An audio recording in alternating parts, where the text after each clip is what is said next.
Fantasy Focus Football is presented by Geico. Switch to Geico and see all the ways that you could save.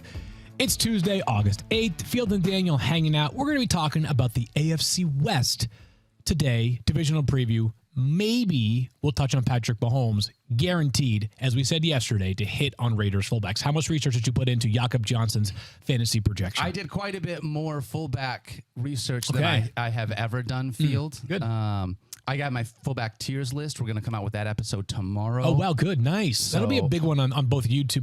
That actually might move us up a little bit. The charts on Apple Podcasts as well. Something's got to get us Don't there. forget, by the way, you can continue to download the podcast even if you're already watching it on YouTube, wherever you get your podcast, whether that is Apple, whether that is Spotify.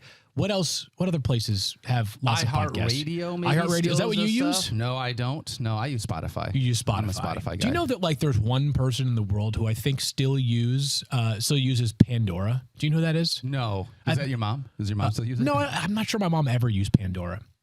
It's Dan Orlovsky. Stop it. Of course Dan Orlovsky would use Pandora. But not the ad-free version. Ad version. So every day before NFL Live, for the 15 minutes prior to the start of the show, Dan Orlovsky will have some country music song on. He'll sing along with it. And Dan actually has a pretty good voice. Yeah.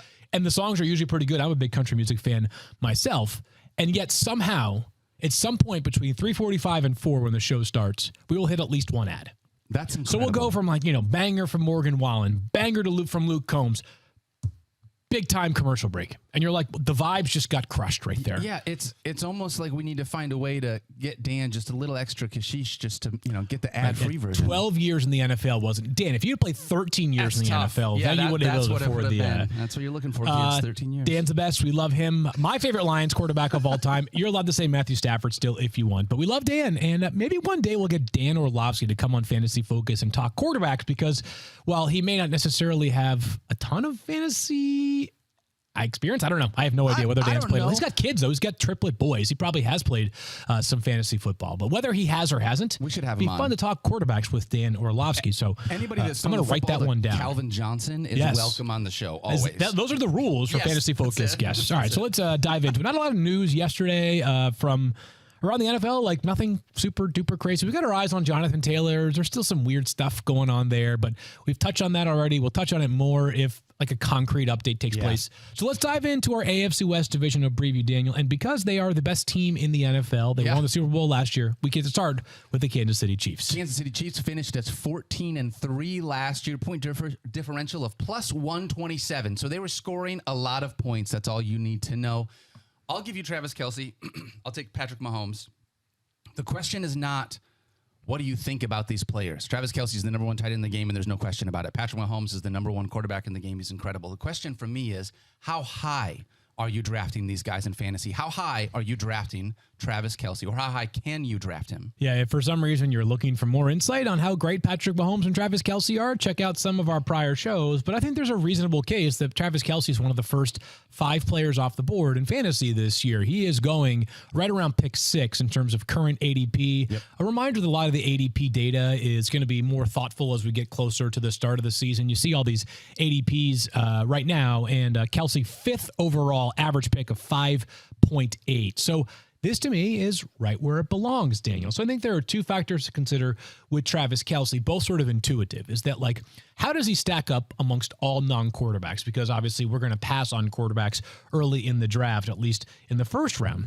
And if you look at over the past few years, past 3 years specifically, Travis Kelce has the 12th most fantasy points amongst all non-quarterbacks. So, you're getting elite production that is in line with some of the very best wide receivers and best running backs. The force multiplier is that you're also getting a significant positional edge, right? Travis Kelce is so much better than whoever you believe tight end 2 is, Mark Andrews or TJ Hawkinson or Darren Waller. He is better than Justin Jefferson is better than, let's say, Jamar Chase or Cooper Kupp. So the gap that you are getting between Kelce and the next best tight end, plus his own production, makes him a worthwhile top 5 overall pick. Honestly, and I'm not trying to be hot takey here, but like when we did our episode this offseason discussing the players who have a plausible case for the number 1 overall pick, while I wouldn't take Travis Kelce number 1 overall, there is a logic behind it because you feel like every single week you're almost beginning your matchup up 7-0 over your opponent. It was 100 points between Travis Kelce and next best tight end in fantasy last season. And that's where I think Travis Kelce, in spite of the fact that these guys are both so good, I'm totally with you, everything you say on Travis Kelce. Patrick Mahomes is actually the opposite for me when you talk about this, right? Patrick Mahomes, best quarterback in football, right? Great at everything. There's no question there. But his ADP right now is 12.8, which means if you want Patrick Mahomes, you're drafting him at the back end of the first or the beginning of the second. That's too high for me, Field. The gap between, like you just talked about with Travis Kelce and the next guy, the gap between Patrick Mahomes and those next quarterbacks, you talked about this. It's not big enough for me to feel like I want to invest a potential first round or high-end second round draft capital on a guy when I can get one of those other quarterbacks a little bit farther down the list. And I don't want that to sound like we're out on Patrick Mahomes, right? That's not what it's about. It's just, I think, like you have said, there might be a little bit more value in waiting for one of those other running backs because it's just a little too rich for me right now. Yeah, you're bypassing players like Stephon Diggs, Devontae Adams, CD Lamb, right? Nick Chubb, Brown, Josh Jacobs, AJ Brown. So I think that what you have to remind people, though, when they're taking a quarterback super early, is that if you take Patrick Mahomes with the 12th overall pick in the draft, it's not that Patrick Mahomes won't be great. It's like opportunity cost, right? It is Patrick Mahomes, in order to justify being the 12th overall pick in a fantasy draft, needs to be better than he has ever been before. Or it needs to be like when he had his first breakout season, where not only was he the best player in football, but he was so much better than every other quarterback. Correct. And I think it's difficult for us to forecast that taking place right now because there are so many elite players in fantasy at that position, like Josh Allen, like Jalen Hurts, Joe Burrow, Lamar Jackson, the list goes on and on and on. So I don't ever begrudge people when they take Patrick Mahomes early. I also recognize that like part of playing fantasy football is being a fan. The most popular player on the planet. If you want to take him, that's fine. But this is cost and value based drafting. And I think you have to decide if you pass on Patrick Mahomes and you end up having to take a running back as your third running back in round 7, that list of running backs in round 7 is going to be pretty uninspiring. Whereas if you don't take a quarterback until round 7, you might still land a Justin Herbert, who we're going to talk about in just a couple of minutes. Absolutely. One thing I will say really quickly before we move on, I've been doing a mock draft series. You can go online right now and check it out at espn.com/fantasy. I just did a quarterback. Let's take one of the early quarterbacks mock draft series. Yeah. Not a single one of these guys. Patrick Mahomes, Josh Allen, and Jalen Hurts. None of them made it ever to the 4th round, ever, in any of the mocks that I have done. If you want to get one of these 3 guys, you got to grab Patrick Mahomes at least in the 2nd round, and the other 2 never made it out of the 3rd. So if you want your strategy to be grabbing one of those quarterbacks early, just understand there's going to be some cost to that because they are not making it very far down the list, in spite of the fact there are some really good QBs farther on down the draft board. I mean, it's super rare that players go exactly where you have them ranked in your overall rankings because it's so much more of an art than a science. But for what it's worth, I have Patrick Mahomes, Josh Allen, and Jalen Hurts as players 27 through 29 on my board. So I would like them if I can get them at the back end of the 3rd round.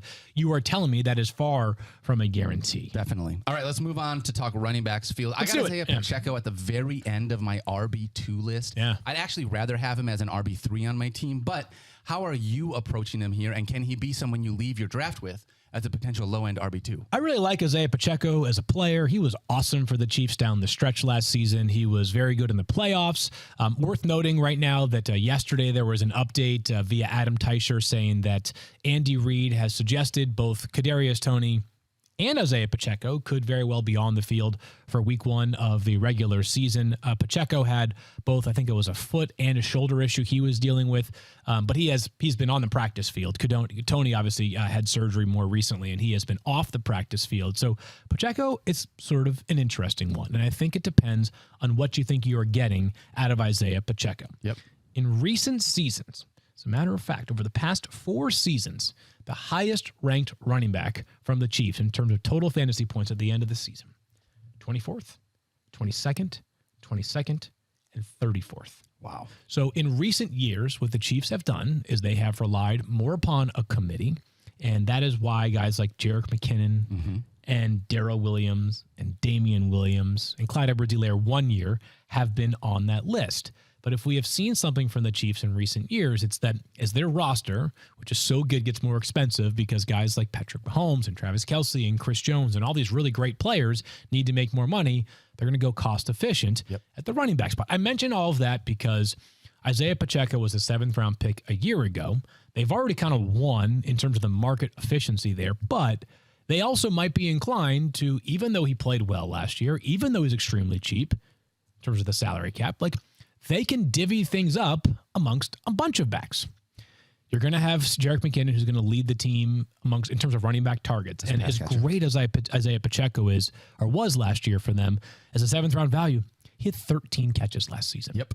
So I think that the question you have to ask yourself, if you think Isaiah Pacheco has the chance to become a top 20 running back, and I'm skeptical of that, is do you think he's going to dominate the running back rush attempts? I think there's a chance he can do that.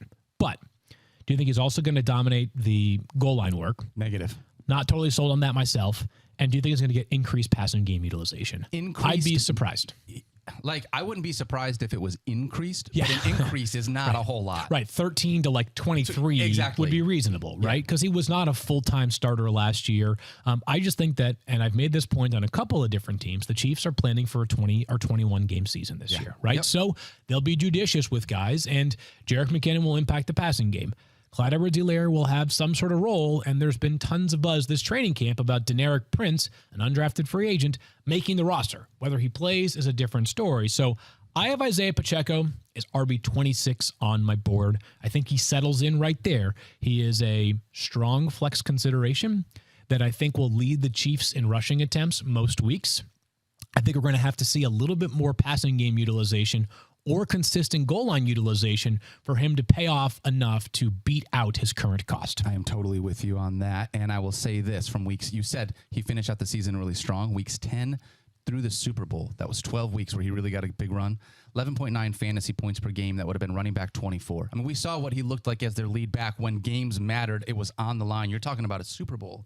And they put him in that spot. He was getting work, but no passing game usage. And like I said a couple days ago, the Chiefs wouldn't know a traditional goal line play if it came up and punched him in the mouth. Like they love to be able to find different ways to be able to get in the end zone rather than just, I'm going to turn around, hand it off to the running back, and there we go. Who is the most random person you can think of that will score a touchdown near the goal line for the Kansas City Chiefs this year? Like I would assume like all three backup tight ends are going to score. Yeah. I feel like. I have the answer. Tell me. Do you know who Eric Stonestreet is? No. He's a great actor. Probably received the most acclaim from his role in Modern Family. Okay. Yeah. Yep. Looks kind of like Andy Reid. Yes. Yep. Has served as like Was Andy that the Reid's draft body this double. last year, I Yes. think? Yeah. They've done some social bits with him. Yep. He's going to score a touchdown this year. I'm just telling you. And there's a chance, by the way, he'll score a goal line touchdown before Isaiah Pacheco does. Like, that's how weird this offense is, right? Remember Clyde Edwards-Helaire rookie year when he was being drafted as a first-round pick. And by the way, he got a ton of opportunities in week 1. I remember he had like 120 rushing yards and like a rushing touchdown, but it was like 4 carries from the one to get in for that one touchdown. I remember. And then all of a sudden it was like, oh, wait. The guy who's 5'8" and like 195 pounds may not be the best goal line option. Let's instead throw a pass to our left guard. Yeah. Like almost literally. And then right? it works. And then it works, right? So the Chiefs are just going to operate on a different plane near the goal line, which those are the mitigating factors from Isaiah Pacheco. I think they're probably a little bit lower than some are on the exciting second-year player. Traits are good, but fantasy outlook a little bit less promising. Yep. I'll talk about the wide receivers, Daniel, because 2 years ago, or last offseason, they traded away Tyreek Hill. And all year we wondered, all right, someone's got to step into that number 1 wide receiver role. And how valuable would that wide receiver role end up being? Yeah. That player, at least in terms of overall production, was Juju Smith-Schuster. He's now gone. Yep. Unlike last year, though, the Chiefs did not spend big in free agency on a wide receiver. They signed both Juju Smith-Schuster and Marquez Valdez-Scantling last offseason. This offseason, it's kind of let's turn to the developmental route. You've got your Sky Moores. You've got your second-round pick in Rashee Rice, Kadarius Toney, who we expect could play as soon as week 1. Does any Chiefs wide receiver matter in your opinion? Yes, one of them is going to matter at some point, right? Okay. Yep. Last year, you talked about it. Juju was the highest finishing Chiefs wide receiver 35. This year, I think there are two that will matter. Okay. And it's Kadarius Toney and Sky Moore. Okay. But I think we're already starting to see it. I want to lay this picture out here for you. Biggest movers over the last 7 days in ESPN fantasy drafts. And mind you, we talked about how it's going to get a little bit more relevant as we get closer to draft season. But Sky Moore, the fourth biggest mover up draft boards right now. He is moving up 6 draft spots over the last 7 days. Okay. Yeah. Up into the 13th round. Meanwhile, Kadarius Toney, the people are speaking. Biggest faller by far, dropped 24.5 draft spots in ESPN fantasy drafts outside of the top 160 at this point. Yeah. The community is not interested in the injury risk that has already come along with Kadarius Toney not being able to be healthy in training camp. We're not sure if we're going to see him in preseason week 1 field. So when I'm looking at this, camp reports tell me Sky Moore has been running exclusively with the wide receiver ones during training camp. Yeah. For me, I'm on the side of the people. I would rather have Sky Moore, knowing that he played 19 games, staying healthy for almost all of them last year, and have that second-year upside with Patrick Mahomes, than to have whatever the talent is that's Kadarius Toney, but I got to play a guessing game as to which weeks he's going to be healthy. Yeah, no, Daniel, I see it the same way. You kind of have to plant your flag most likely on one Chiefs wide receiver. Correct. And I think if I'm going to do that, and at the end of the draft, I get it. You're saying to yourself, I'm strictly going for the upside play, and maybe you view Kadarius Toney is that player. But I am also planting my flag on Sky Moore. He was a very popular player in the pre-draft process. Second round pick last year, as I mentioned, a guy who maybe he plays mostly from the slot. Maybe he has a bit more outside ability than his physical profile would suggest. But yeah, I think the fact that he has been a consistent target during training camp, and I get it. The Chiefs are so good that they can probably pick things up in the middle of a game week and implement it and be awesome. Yeah. I do think, though, with Kadarius Toney, at some point, all of these reps missed with Patrick Mahomes adds up. At the very least, it prohibits the ability to develop a more significant trust. I think Sky Moore is getting valuable reps with Patrick Mahomes this year. He is my favorite amongst the Chiefs wide receivers, but as you mentioned, these guys are still going very late in drafts. So if you hit right, you're in for a massive, massive value in Kansas City. All right. Any other Chiefs that you want to talk about, Field? Because that really feels like it from a fantasy perspective for us. I think for now that's good. Let's talk about the Chargers instead. All right. Chargers last year, 10-7. Yeah. Point differential was +7, so they obviously, they were not terrible. But honestly, Justin Herbert kind of was terrible. No, he was terrible. No, terrible. I mean, he was terrible. Justin Herbert, here's my question. He was QB2 in 2021. Yeah. QB2, averaging 22 fantasy points per game. Last year, he was quarterback 15 in points per game, Field. Can he re-break out? Can we use that term, like a re-breakout in this Kellen Moore-led offense now? He sure can, and let's talk about something from last year a little bit more, Daniel, just before we dive into it. Just because not only was he bad, if you look at full season-long stats, but there was a slate of games late in the season where you thought to yourself, maybe he had figured it out, right? He kind of got hot there for a minute, played well against the Cardinals, played well against the Raiders, played well against the Dolphins, and then how about this, in weeks 15 and 16, the fantasy playoffs in every league. Yep. 8.72 fantasy points, 5.5 fantasy points in back-to-back games. So if you made the playoffs, you did not advance with Justin Herbert as your quarterback, most likely. But I'm optimistic here on Justin Herbert. And it seems crazy that you have to make the case about why you're optimistic about a player who was QB2 2 years ago, Daniel. But beyond that, also has the most passing yards through 3 seasons in NFL history. The guy is record-breaking in a few notable ways. But I'm very optimistic, and it comes down to the offensive coordinator change because we've talked about this a million times. We'll talk about it until the season begins. He was playing last year for an offensive coordinator in Joe Lombardi, who basically had the shackles on Justin Herbert as a player. Right. If you look back last season, Justin Herbert ranked 31st in average air yards per attempt, sort of the inverse stat or the opposite stat of average at third. Air yards per attempt, he was 31st at 6.3 yards per attempt. Okay. Check down city in LA last year, right? Dak Prescott, who was, that was where Kellen Moore was last year, ranked 11th in yards per attempt, air yards per attempt, 8.1. I did a clumsy job of saying that stat, but again, Dak 11th, Justin Herbert 31st. All right, so Herbert was playing a much more contained offense. Dak Prescott was playing a much more aggressive, air it out, aim things down the field. So Justin Herbert, I think, will aim down the field quite a bit more. And even if he doesn't aim down the field that much more, Daniel, they've got sick offensive weapons. Yes, they do. They have 3 legitimate wide receivers, the best pass catching back in the NFL in Austin Eckler, usable tight end in Gerald Everett, and Justin Herbert's a good runner as well. So there are all the reasons to think that Justin Herbert is in line for a bounce back season this year, and the value is great. As we talked about during our quarterback tiers episode, like this second run on quarterbacks is where you're going to find your value. Not that you can't draft a Mahomes or an Allen or a Jalen Hurts, but right now if you're taking Justin Herbert, you're getting him in the middle of the 6th round, 54.5 overall. That paired with, a running back, wide receiver start, or running back, tight end, wide receiver start, could set you up for an awesome roster. You're getting like a 3 to 4 round discount on some of those elite quarterbacks who are great.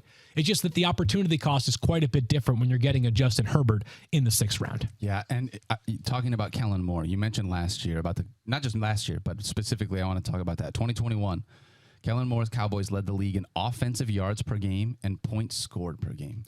For all the things that people have said about Kellen Moore, and I get it, there were some who felt like it was time. I will always fall back to this stat. What is the point of offensive football? Score touchdowns. Right. Yep. Score points. Touchdowns are best. Better than, however you can get them is good, right? Yep. A field goal is better than 0 points. A touchdown is a good thing. During Kellen Moore's tenure as the Cowboys offensive coordinator, the Chiefs were the only team to score more total points. Wow. So it's not like Kellen Moore did some deplorable job and this Cowboys offense fell off the rails here. It just was, they felt like a time for a change to kind of level up. We'll see whether that roll of the dice pays off or not. But Kellen Moore, he can coach with the best of them. There was a reason why he was out of work for, I think, 8 minutes this offseason. It was the Cowboys and Kellen Moore have parted ways. However long the flight is from Dallas to Los Angeles, that's how long Kellen Moore was out of work for. And the Cowboys aren't devoid of talent. They weren't a team that was trying to find but these Chargers have people everywhere, every position. Of talent. Yeah, all right. Tons of talent. Let's talk about the running back position. Speaking of that talent field, really it's just 2 men at the top, right? You got 2 running backs. It's CMC and Austin Eckler. If you're going 1.01 or taking a running back in the 1st round, who's the first one coming off the board? I'm taking Austin Eckler, and I think that it's very close with Christian McCaffrey. The gap between them is this small. That being said, the pass catching upside is just so ridiculous for Austin Eckler, and there is no competition, right? I am mindful of the idea that if Kellen Moore... No competition... I feel like CMC. Oh, no competition behind him in that offense. Yeah, there's no competition. CMC is a good pass catcher. No, totally. As well, Austin Eckler is not threatened by a backup running back, yes. And not that Christian McCaffrey is threatened by, but Elijah Mitchell is going to have a role. Yeah, right. The 49ers keep investing 3rd round picks. Often it feels like in running backs, that's just what Kyle Shanahan will always do. Now, yes, many of them have flamed out before they ever got going, but still, Tyrion Davis-Price, 3rd round pick last year, right? They're going to have other guys who contribute a little bit in that San Francisco backfield, and sometimes a lot. I don't see that in Los Angeles. I just don't feel like the backfield is nearly as deep as it is in San Francisco, and Eckler is the ultimate touchdown maker right now in the NFL. He regressed from 20 touchdowns in 2021 to 18 in 2022. The guy just finds a way into the end zone. If they are more aggressive, could that result in fewer checkdowns for Austin Eckler? It could. That being said, I don't think we're talking about a 40% decline in pass game production for Austin Eckler. Maybe it's a 15 to 20% decline in total targets for Austin Eckler, but some perspective on that. If he sees a 15% dip in total targets, we're talking about still 105 to 110 targets for a guy who's going to catch somewhere around 75 to 80% of his targets because many of them are at or near the line of scrimmage. Remarkable pass catcher. I think he deserves to be RB1. I have no problem taking him as the number 1 player overall if you feel like the positional value of running back supersedes that of a wide receiver. I can't believe that he catches so many passes and still gets so much goal line work as well. Because he is their goal line guy. Him and Christian McCaffrey both. It's they just do everything so good. But if I had to take an offense, if I'm taking a running back 1.01, I am with you on Austin Eckler being not necessarily 1.01.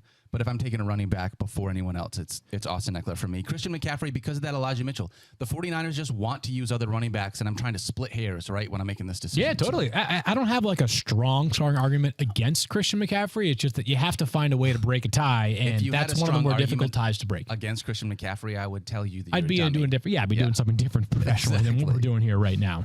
Is there any chance that in this offense, let's move it and talk about some of these wide receivers. Yeah. You just talked about, I want to put on my nerd hat for a second, okay? Please do, yeah. You just talked about how under Kellen Moore, the Cowboys offense opened it up a little bit more, right? One of the things that we've seen from Mike Williams is as his air yards per target have come down, he's been a more consistent fantasy player for us over the last 2 years. But now we're talking about a guy that like maybe you're going to deepen it out again. Is Mike Williams still going to be that yo-yo guy, or can he have more consistency potentially under Kellen Moore? We have two extremely strong forces that are like working against each other right now, and they both tie into Mike Williams. Yep. On the surface, in a system that is more aggressive and wants to throw the ball down the field is tailor-made for a 6'4", 220 freak athlete like Mike Williams is, right? Yep. On the other hand, Mike Williams is now 6 seasons into his career. What do we know? 7. What do we know about Mike Williams in terms of how he has been for the entirety of his career? I can tell you about it. He's a yo-yo player, right? So, like, what do you think is stronger? Do you think that this offensive system can influence Mike Williams enough that you can get consistent production every single week? Or do you think the fact that in seasons in which Justin Herbert was the second highest scoring quarterback in fantasy, he still wasn't super consistent? That's what you have to ask. If you go back all the way to since 2018, it was the last 5 seasons, Mike Williams has been a top 20 wide receiver in a week 21 times over the past 5 years. Wow. In that same 5-year span, he has been outside the top 40 39 times. That's Mike so Williams. you have to ask what you're signing up for in the Mike Williams experience, and you have to decide, all right, if you think the inconsistency is just kind of like a hallmark trait of Mike Williams, I get it. You may say to yourself, like, it's hard for me to feel great about him week in and week out. If you think that this new offensive system can get all of that on track, then the sky is massive. The ceiling is massive for Mike Williams. I just have a hard time believing that a guy who 7 years into his career has been up and down and up and down, and by the way, has missed, games due to injury. He's had quite a few injuries in his career, including 4 games missed last year. Like, I tend to think that that might be the more representative side of the Mike Williams argument, which is why I have him as wide receiver. Let me get it. Wide receiver 28 for me, which is pretty much right in line with ESPN consensus. Yeah, I've got him at wide receiver 26, but I think we see this very similarly, Field. And if he was getting the ball closer to the line of scrimmage, as we saw in 2021, then I would be more excited about it. But if they're going to use him as that big 6'4" deep shot, getting 15+ air yards per target, he's just going to have up and down weeks. That's just inherently built into Mike Williams' play. If we see, and it's tough because we haven't seen it, but if we see that Kellen Moore's offense is finding ways to put Mike Williams in positions to succeed, not 15 yards downfield, but still good for us as fantasy managers, then this could potentially be a breakout season for Williams. But I just don't know as though that's going to happen because he's still got Keenan Allen man in the slot. We discussed yesterday Gabe Davis and how, like, by nature he's going to have up and down consistency because of the fact that when your average depth of target is way down the field, those are just harder throws to make. Yep. Even a great quarterback like Justin Herbert or Josh Allen would tell you it's harder to throw the ball accurately 40 yards down the field than it is 4 yards down the field. So you have to know what you're signing up for in the Mike Williams experience. Again, those two forces I discussed, the inconsistency of Mike Williams running one way, the potential for a more aggressive offense under Kellen Moore running the other way. I think that the inconsistency is enough to kind of like win out that, like, I'm still going to have him as a mid-tier wide receiver 3 as opposed to going hog wild and saying this guy's got weekly like top 15 upside as long as he's on the field and healthy, which we've seen stretches of that. I think that those are more likely to be stretches than they are full seasons. Full seasons, yeah. That consistency has been tough for Mike Williams. He's the kind of guy I love grabbing when I've gotten a wide receiver that's like a PPR machine, a guy that I know is going to, and like obviously it's easy. Everyone looks great with Justin Jefferson or Cooper Kupp. But if you know that you've got a more of a safety guy in your wide receiving core in your roster, it makes a guy like Mike Williams more palatable for me. Yeah, I'll probably have Mike Williams against the Dolphins in week 1. He probably ranked higher than wide receiver 28. Yeah. Right? It's just that over the course of the season, you'll get some he's going to let you down, and you're going to say, why did I play a guy who got 2 catches on 6 targets for 32 yards? It's because for the next game, he's going to get 6 catches for 145 yards and 2 touchdowns. Correct. That's why you're playing him. Just in a game in which what you're looking for is predictability, Mike Williams defines unpredictability the wide receiver spot. That is very accurate. All right, Field, we are going to pay some bills and be back to talk Raiders and Broncos. But first, Geico asks, how would you love a chance to save some money on insurance? I would love it. Of course you would. And when it comes to great rates on insurance, Geico can help, like with insurance for your car, truck, motorcycle, boat, and RV, even help with homeowners or renters coverage, plus add an easy-to-use mobile app, available 24-hour roadside assistance, and more. And Geico is an easy choice. Switch today and see all the ways you could save. It's easy. Simply go to geico.com or contact your local agent today. It's easy to feel nostalgic in the summertime, especially when you've got a beer in your hand. What kind of beer? But not just any beer. Miller Lite is the 96-calorie beer that tastes like beer and is perfectly brewed for bonfire stories and memories in the making. Miller time is when you and your friends can get together to enjoy the simple things in life. Crack open a can while you can and let the great taste of Miller Lite hit your taste buds so hard you can feel it in your heart field. Make unforgettable summer memories with Miller Lite. Get Miller Lite delivered right to your door. Visit MillerLite.com/FFF, or you can find it pretty much anywhere that sells beer. Celebrate responsibly. Miller Brewing Company, Milwaukee, Wisconsin, 96 calories and 3.2 carbs per 12 ounces. All right, so I have a thought. Drinking a beer, cold summer evening makes me think about, I don't know, a lot of things, but like one of them is listening to like some good country music. Ooh. You know, country music singers love their beer. Yeah, they do. Car ride in today. Yep. Luke Combs' cover of Fast Car comes on. Ooh. Very popular these days. Everybody loves it. Everybody loves Luke Combs, me included. Everybody loves Fast Car. All-time great song. Got me thinking. I don't think that, by the way, I'll be clear. I don't think anybody could cover Fast Car and do it better than Tracy Chapman's original version. Agree. All-time GOAT. Yep. But there are some songs that have gotten better as they've been covered more and more and more. And I was wondering this. What do you think the best song that you've ever heard that's the cover version is? Like, is there a song that comes to mind where you're like, yeah, the cover is like that much better than the original, to the point that like, I don't even know who sang the original? So I got a couple of them. Okay, but they're a little bit, you can tell me how many of them you know. One, All Along the Watchtower, originally written by Bob Dylan. Jimi Hendrix just crushed it, and I think most Wait, that's not Jimi Hendrix? No, it's a Bob Dylan song. Damn, all right, already in on this. So, okay, yeah. So that's a good one. I think that one fits like really well. He covers it. I also think, and this is a me thing, Bonnie Raitt did a song called I Can't Make You Love Me. It's just oh man, if you want to cry for 7 straight minutes, you know, we talked about the TV show Shrinking. Yes. You want to put on a song and cry for 15 minutes and just feel bad about yourself before you move on with your day? Yeah. I Can't Make You Love Me by Bonnie Raitt. A guy named Bon Iver covered it.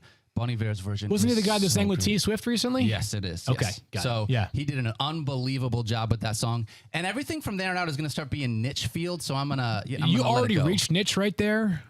I was thinking Friend of the Devil. I feel like a lot of people think that's a Counting Crows song. Interesting. What do you think of? Which version do you Counting think Crows. of? That's what I think of. All right, so not the Grateful Dead. Nope. From like 50 years ago. Nope. Okay. That to me strikes me as one where you're like, wait, it wasn't the Counting Crows who sang that song? Right? It's a healthy debate. If you have any ideas, like if you have thoughts about which ones, like YouTube chat, Fantasy Cover songs Focus. are great because it just is like, it's one of those things where it's another artist wanting to just like pay homage to a different artist. Like you already had a banger of a song. I'm not going to try to write a new one. I'm just going to copy yours because it's so good. So good. Yeah, that's fair. It just doesn't it makes me like a little sad when like someone's like, yeah, I love that Luke Combs song, Fast Car. They're like, what a beautiful song he wrote. It's like, nah, sorry. You don't I mean, mean Luke's that. great, but not. Yeah, he's amazing. Nah, The guy's like one of the top 2 country stars right now. Him Gotta and give Morgan Tracy Wallen just going her back and chops. forth right now. Yeah, but Tracy Chapman, all-time legend right there, and a great song. But yeah, like I think there's a healthy debate to be had on that. That was, I don't know, that was my random thought in the car this morning that came into my mind. One of the old bands that I used to play in a long time ago, we tried to cover Fast Car for a while. Our lead singer it was just tough. Not quite as talented as Tracy Chapman. It wasn't Tracy Chapman. Yeah, weirdly enough, that's what happens. That's how it works sometimes. All right, let's move ahead and talk about some more football field. The Las Vegas Raiders. 6-11 last year. Yeah. Disappointing team. Pretty disappointing. Josh Jacobs led the NFL with 393 touches. You know what the Raiders did to say thank you for that? They gave him the franchise tag. Yeah. He is not happy with it. Sitting out training camp. Even Devontae Adams now has weighed in on Josh Jacobs not being at training camp field. How the heck are you handling Jacobs if you're drafting in fantasy right now? All right, so for those that have missed it, as Daniel just explained, he's on the franchise tag but hasn't signed the tender. Right. I am not super nervous about Josh Jacobs yet. Okay. But we're getting closer. Every day that passes by, I grow like 1% more nervous. Josh Jacobs is not aiming to just make the $10.1 million that the franchise tag would pay him for this upcoming year. What Josh Jacobs is seeking is a multi-year contract that pays him near the top of the running back market. I don't know that specifically. I know that intuitively because I'm not a dummy. That's what a guy who is outstanding at his job would want in a contract year. But that being said, the threat is Josh Jacobs missing games this season. Here's what you have to ask yourself is, do you think Josh Jacobs, who is trying to get every penny he deserves, will be willing to walk away from more than $500,000 for every week that he misses of his job? Because if he doesn't show up until week 5, those first 4 weeks, more than $2 million in pay, those don't go back into his pocket. It's not like they can say, hey, happy to see you. By the way, here's $2 million that you didn't earn over the past 4 weeks, right? Like, he is walking away from money voluntarily if he skips games. The counterpoint would be, well, Field, if he misses games, he could keep his body fresher and preserve himself. I think you just have to make kind of a calculated decision on which you think is going to end up being the prevailing factor behind Josh Jacobs' return. Until there's been strong reporting that suggests he is definitely going to miss games during the regular season, I'm going to continue to believe that historical trends show these guys are more likely to show up and get every penny that they deserve on this franchise tag tender and not skip games. Right. So I think maybe it's 5 days before their first regular season game. But I do think there is a chance that Josh Jacobs plays week 1 for the Raiders. As a matter of fact, I think it's a good chance. So for now, I'm holding steady with Josh Jacobs and Jonathan Taylor in my running back rankings, which at the beginning of the offseason was RB5 for Josh Jacobs. The guy is an unbelievable player, led the NFL in touches last year, which is, I know, concerning to some, but it's also illustrative of an offense that's going to ride him. Remember Josh McDaniels, is he going to give it to a bunch of different backs because that's what he did for a million years with the Patriots? No, it's the Josh Jacobs show when he returns. If we get to August 28th and not August 8th, and there's still no sign of him, and there starts to be more and more reporting suggesting he might not be there for week 1. Panic mode. Absolutely. If you are drafting right now for early drafters, and we recognize there are a lot of them, we've been referencing ADP data, then I think he's more like RB9, RB10. But for now, I'm holding steady right around RB5. And if you do draft Josh Jacobs right now with an early pick, probably around the middle of the second round, based off of how things are going right now on ADP, you better pay the price for Zamir White early. Shades of where things were with Le'Veon Bell and James Conner when Le'Veon threatened to and eventually did hold out for an entire season, but he is very much the exception and not the general trend. If you do that, Field, I've got to imagine, I'm going to look it up, but Zamir White has got to be free. I can't imagine he's being drafted in any. He might be moving upwards a little bit just because, nope, he is free. He is free right now, is Zamir White. He is going, looks like amongst running backs. I still can't find him, and I'm already at RB 68. So, yeah, no sign of Zamir White. People apparently not that concerned right now with the possibility of Josh Jacobs not showing up. That's one of those things I think as we get closer, the idea of grabbing that guy as his backup probably gets a lot stronger. You have to do it sooner. Yeah. But so, by the way, Jacobs' current ADP is 19.5. If he were showing up, if he were at training camp right now, he would be going much higher than that. Yeah. Right? Saquon, who I think in most people's eyes at the beginning of the offseason had a comparable outlook for 2023 to Josh Jacobs, is going 11.1.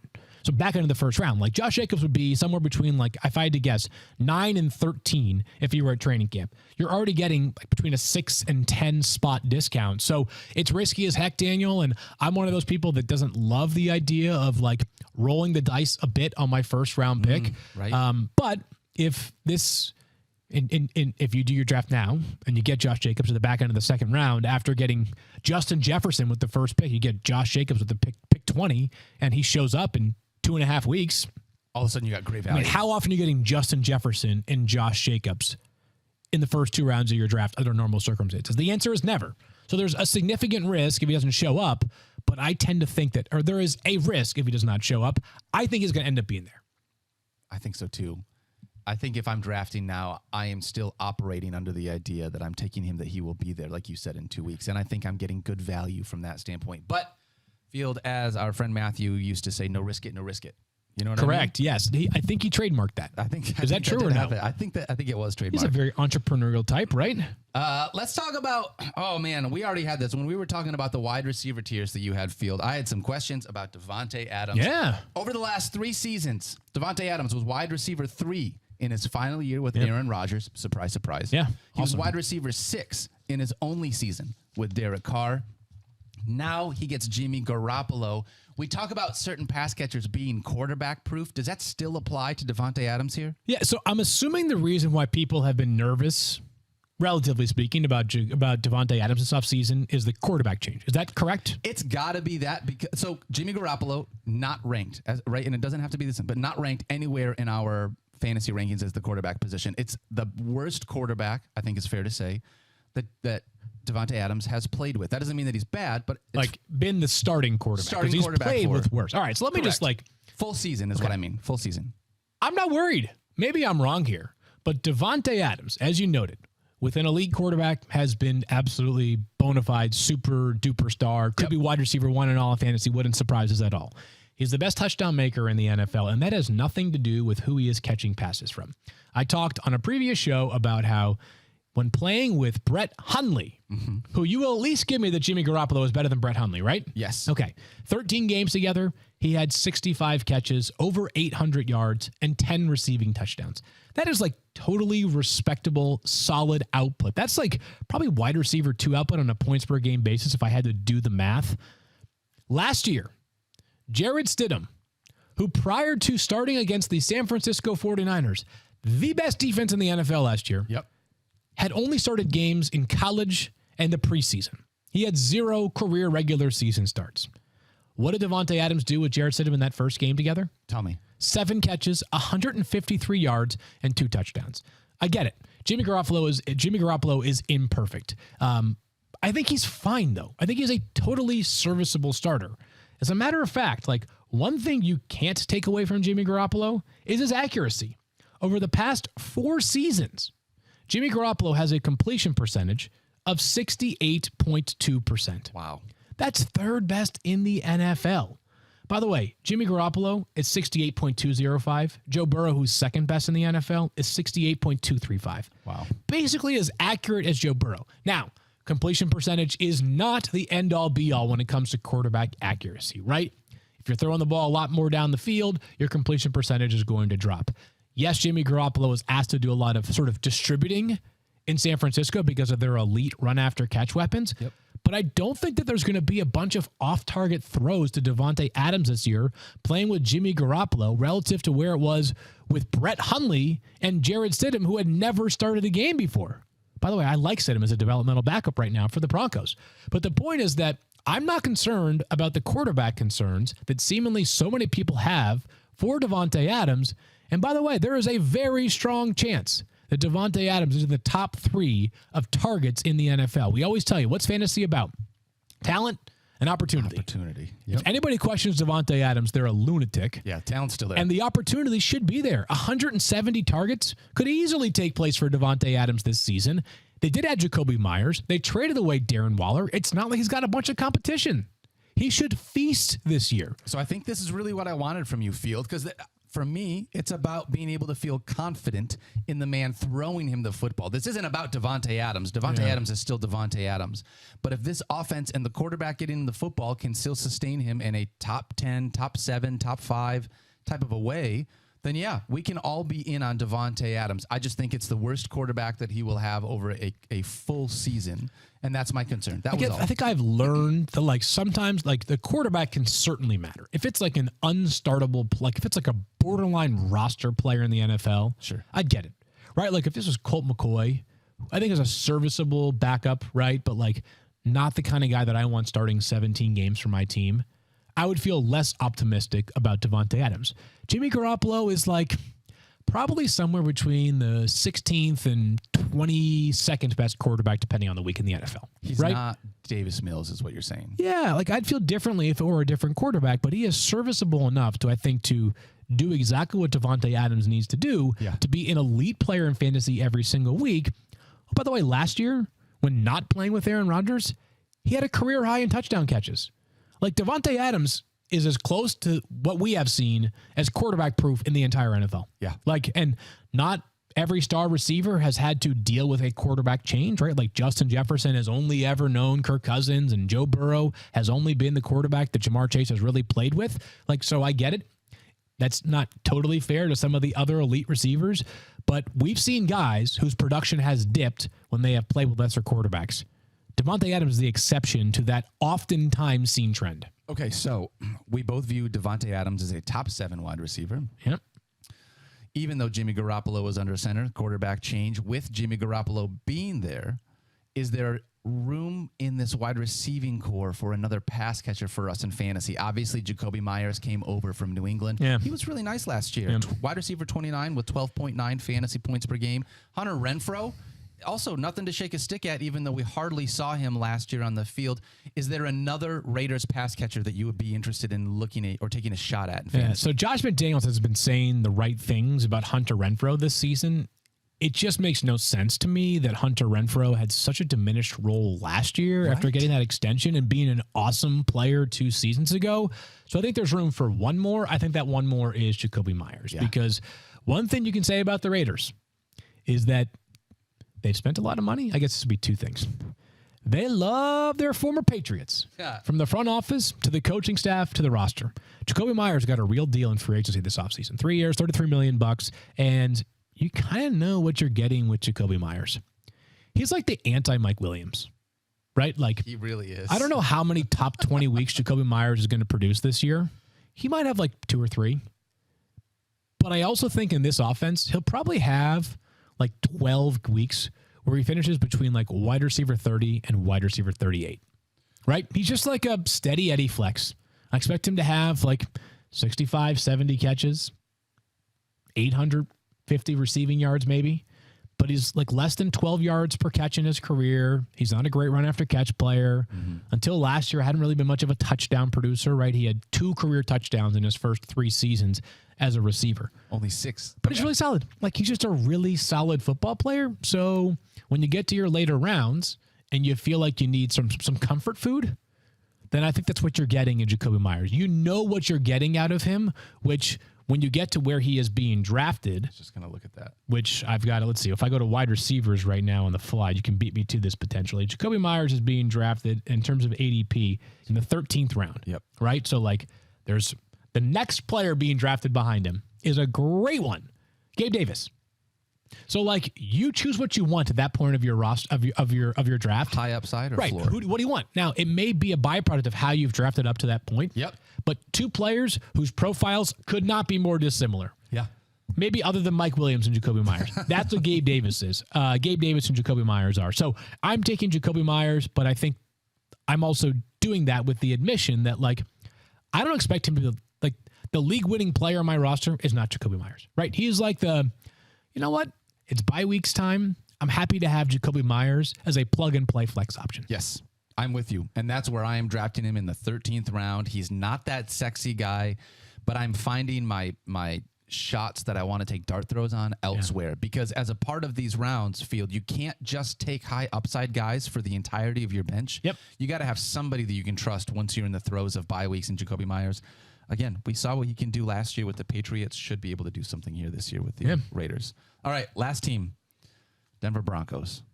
They were 5-12 last year, Field. Yeesh. Minus 72 in the point Ugly. differential. According to Sean Payton, the worst coaching job he's ever seen. Yeah, I heard that. That was mean. What about the worst quarterbacking job he's ever seen? Because Russell Wilson was bad. as bad as he has been in his NFL career. Do you think that he has the potential within this offense to be able to come back to peak Russ Wilson like we saw with the Seattle Seahawks, even though he's not running as much as Let he me give you a few reasons for confidence this year. Okay.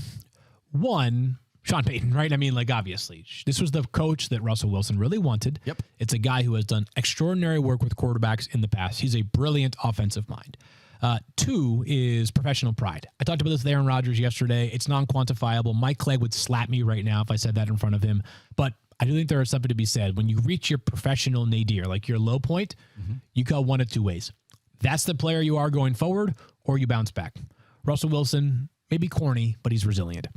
Third thing is Sean Payton's talked about how he does want to see Russ run a little bit. And that was something that just totally went away last year. Fell off. Russell Wilson, who's been an extraordinary runner in his career, last year was not the case. You go back to last season. I'm going to pull up the numbers so I can be very precise here. Like, he had, let's see, one game with more than 30 rushing yards last year. Yep. That could have happened like every week back in his heyday with Seattle. So do I think that he had 55 total carries, by the way, though? So that was fewer, 43 and 55 over the past 2 years. Two lowest of his career. Yeah, we're talking about early in his career, 118, 103, 96, 95, 94. Like, he was a threat as a runner back in the day. Yes, he was. I think we'll see a bit more of that, Daniel. But I'm having a hard time convincing myself he's like a fringe top 10 or 12 quarterback right now. He'll have some weeks for sure, but I just think there's too much depth at the position for me to get super fired up about Russell Wilson because while you can blame the coach, the system, the personnel, like, there were some disconcerting things that we did see from Russell Wilson last year. Absolutely. And I think that part of this is the fact that the rest of that quarterback position, I mean, the guys up at the top are so good. This is just as much about Russell potentially not being the guy that he was, although I think there will be, like you have talked about, there will be a positive regression for him this year. But the top of that quarterback room is just so good in fantasy this year that for him to be able to jump back into the top 10, it's a situation that I don't know as though he has all the weapons to be able to take advantage of that. We'll see, though. I have him as more a QB2 in my leagues as well. Yeah, I'd be surprised if anybody or if many people are drafting Russell Wilson to be their starter because we talked about the elite tier. We talked about that great value tier with some awesome players. And then it's like, do you think Russell Wilson's going to be better than the likes of Geno Smith, Dak Prescott, Kirk Cousins, Daniel Jones, Deshaun Watson, who are kind of in that somewhere between 9 and 15 range? If you do, then crank it up. I think, though, there are much safer ways to address your quarterback spot. If you do feel that, you can wait until basically the last round of your draft and take Russell Wilson there because no one else is probably going to take him. Yeah, and the question would be at that point, do you just say, like, I'd rather roll the dice with, like, an Anthony Richardson and just say, like, I'd rather swing for the fences here than take Russell Wilson, who I think can be solid but not spectacular. Great question. All right, let's move ahead and talk about Javonte Williams. He's supposedly been trending in the right direction, Field. Yeah, so whatever we say today is subject to change when we talk to Stefania, who's still on our training camp tour. I believe either just left or heading to Denver, so hopefully she has some good intel when she returns here on Javonte Williams and Samaje Perine. Expository, for those that have missed it. He's been practicing. Javonte Williams is. It sounds like he expects to play in week 1. It sounds like he might play in the preseason at some point. On the one hand, you're saying to yourself, like, there was a time I didn't know whether he'd be available for like the first 6 weeks of 2023. Now he might be available for every week of 2023. Then there's this. Do you really think the Broncos, who have so much to gain from Javonte Williams being fully healthy and a long-term part of their future, are they really going to go hog wild right away, 20 touches a game, or can they lean on a guy like Samaje Perine out of the gates? So here's where I've settled, because I think the more likely thing is that the Broncos are a little more, they're careful with Javonte Williams, even if he plays week 1, that maybe he ends up being like a 15 touch per game guy. And Samaje Perine ends up playing like 15 touches or has about 15 touches per game as well. So it's close to a split backfield in the early portions of the season. I've got Javonte is RB29. Samaje Perine is RB37 right now. If Stefania comes back and says, I saw Javonte Williams and he has completely blown me away, and I think that he is way ahead of schedule and he could be the old Javonte Williams by week 1, I'll adjust accordingly. Sure. My guess is Stefania comes back and says something more along the lines of thrilled with his progress, really happy that he's confident. Still got to remind yourself there is a big difference between, as Stefania says all the time, always return to performance and return to play. Yep. I saw Stefania, and I've been trying to find it here, Field, while you've been talking.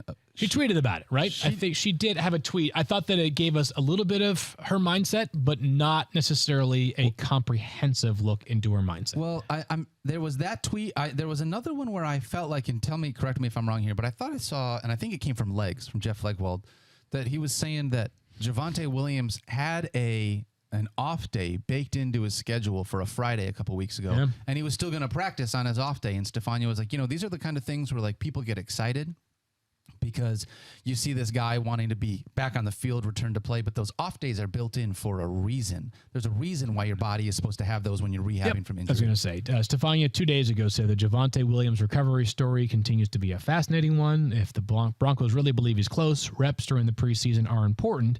Playing actual football against a defense or offense for a defensive player is a component of rehab. There was more, as you mentioned. I can't find that right now on the tweet machine, the X. But There's yes, a lot of them. We'll ask Stefania at some point very soon about Javonte Williams because I really think he's one of the sort of like the pivot players in fantasy this year. Oh, man. He's a very interesting guy and figuring out where you're going to draft him. The value of where you talented guy who could end up being the guy in what should be a better offense. If that's the case, he'll be way better than RB29. Yeah. Is it Jerry Jeudy time in Denver, Daniel? Yes. Let's go, baby. Finally, Field. No wide receiver has seen a bigger jump in ESPN fantasy drafts than Jerry Jeudy over the last 7 days. Yep. Up almost 14 spots over the last week. Here's the things to know about Jerry Jeudy. Top 20 in receiving yards and receiving touchdowns last year. Top 10 in points via the slot. And that came in a season when Russell Wilson sucked. Yeah. That's the nice way to put it. Yep. He only had 16 passing touchdowns, the lowest of his career. You look at the final 6 full games for Jerry Jeudy. 6 full games because he had 2 games that he left early, quite early in, all right? Final 6 full games of last year. Okay. He averaged 19.8 fantasy points per game. He was awesome down the stretch. He is the wide receiver one in this offense. The question that we had, like we did last year, is it Cortland Sutton or Jerry Jeudy? That's not a question we have anymore. This is Cortland Sutton's team. Yeah. He is a wide receiver one for Russell Wilson. I think I'm too low on him at wide receiver 25. After looking at my ranks, I'm going to move him up closer to wide receiver 21, I think. Yeah, I agree. I think he is one of those players inside my top 25 that feels like he has the most growth potential. You mentioned those last 6 games, the last 5 weeks of the NFL regular season. The only 2 pass catchers to have more fantasy points, Justin Jefferson and Keenan Allen. He got hot at the right time. Yep. Most importantly with Jerry Jeudy is that his talent is such that like he should continue to get better and better and better. Consistency, an offense we think should be a lot more respectable. Yep. He could be an easy climber over the next 3 weeks, somewhere into like that top 18, 19 of wide receivers because he is an undeniable beast on the field when he does play. Last thing here on the Broncos field. Yeah. Greg Dulcich. Yeah, he actually played a pretty big role last year. Like he's one of those players that's right there on the fringe of if you go really, really late on tight ends, could make a case for starting him right out of the gates in week 1. Very talented guy, a good athlete. Sean Payton's named him as a guy who should have a significant role. I believe he described it as the Joker role at one point this offseason. I don't know exactly what that means, Daniel, Like the but it sounds Jokic good. role? Maybe Can he transcend sports like that? Can Jokic play quarterback for the Broncos if things don't go well for Russell Jokic Wilson? doesn't even want to play basketball. That's a He good just point. wants to He go wants to home. ride horses. That's Although the right. Broncos are horses, so Oh my gosh. That's incredible. maybe this could happen. I didn't. Jokic, the Broncos quarterback. Stop it. Part of the contract is he gets to ride horses to and from the game. Oh, that's incredible. I will just say this. Greg Dulcich is talented enough that if he ends up as a weekly top 12 tight end play, it should come as a surprise to nobody. I think the Broncos receiver group has taken enough hits, specifically with the Tim Patrick injury, that all of a sudden Greg Dulcich could be in line as like the second or third highest target getter amongst all Broncos wide receiver and tight ends. Tim Patrick, obviously out for the season, unfortunately, and they released KJ Hamler as well. Yeah, he's got correct? a medical situation. Pretty scary there. It sounds like he found something like an irregular heartbeat, I believe it was, and he's going to take a little break from football right now. He'll be back with Wishing the him the Broncos at best some then. point, so certainly sending the best there. But Marvin Mims, their second-round pick, like him as a dynasty stash, but it wouldn't stun me if the pecking order is Jerry Jeudy, Greg Dulcich / Cortland Sutton, and then like Marvin Mims and the like running backs and insert other auxiliary. guys Yeah. later. So Dulcich is an interesting guy here, Daniel, kind of on that fringe. I don't want to go too crazy on him, but we saw some, like if you just look at the talent last year, hard to ignore what Greg Dulcich did last season late for the Denver Broncos. All right, Field, AFC West. Let's talk about how these guys are going to break it down. What do you Believe think? it or not. Chiefs, Believe it or not. Win projection 11.5. You going Over. over? or Banging under? the over there. At I'm least going the 13 over as wins well. for the Chiefs. I got them as the number 1 seed in the AFC. I'm feeling spicy today, so I did that. Yep. I've got the Los Angeles Chargers 9.5 total wins. I'm taking the over on 9.5 wins as well. I decided to be a little more disciplined today and not just name every team to the playoff. Chargers on the outside looking in for the playoffs this year. Yep, because I only have one wild card spot left. You do only have one. You gave and there's them a all team away that on I'm day very one. bullish Okay. on that we'll talk about in a different divisional preview. Okay, so spoiler alert, Field, are the Raiders your other wild card team? They are not, Dave. I think they're going to be in for a difficult season, more like 7-10 this year. All right, so you're taking the under on 7.5 total wins. Yep. I'll probably do the same as that. So wait, are the Broncos your other wild card team? The Broncos are not my other wild card team. All right. as Well, I was just trying. The Broncos do better. I think they're an 8-9 team. So I'm banging the under on the Denver Broncos, whose current win total forecast is 8.5 this year. That's still 3 more wins than what they had last year. It is, and they'll be awesome on defense, and I think they'll be certainly a much more organized outfit this year on offense. I just have a hard time believing that this team can score enough points to hang in what feels like an absolutely loaded AFC this year. All right, so you're taking the over on the Chiefs, the over on the Chargers, but they're not going to make the playoffs. I believe I had them at 9-8, so I think that's under. Oh, so you're right? under on the Chargers. Okay. And then under on the Raiders and under on the Broncos. That's correct. Yeah. All right. And the only team making the I felt playoffs. it's like a little too rosy yesterday, so I had to kind of back off a little bit. Yeah. A little get off my lawn kind of yes, thing. Exactly. All right, Field. That's not too bad. This was a pretty good division here. Obviously, one of the best divisions in football. I am interested to see the way these two bottom teams perform because it feels like the Chiefs and the Chargers are firmly in control of this division. We'll see if the Chargers can give the Chiefs some run for the money. How things can change, because a year ago we were saying, well, all 4 of these teams make the playoffs from the AFC West. That did not happen. Nope.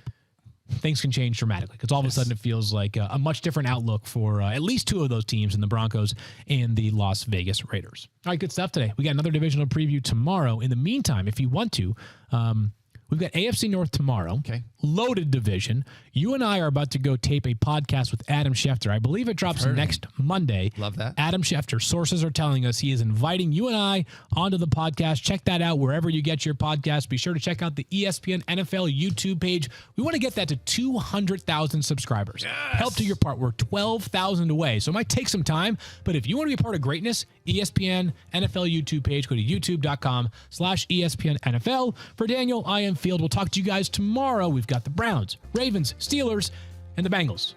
Bengals. I can't say that word. Band. Bengals. They're one of my favorites. Bengals. The Bengals. The Bengals. Oh. Am I saying that wrong? Lead The guitarist Bengals. won for me. Bengals. The Bengals. Bengals. Yeah, you did better there. Bengals. Yeah. So it's like saying the name Ben and then gulls, like a seagull. Are we still on the air right now? I hope not. You're getting better at it, though, man. Bengals. Bengals. Bengals. Yeah.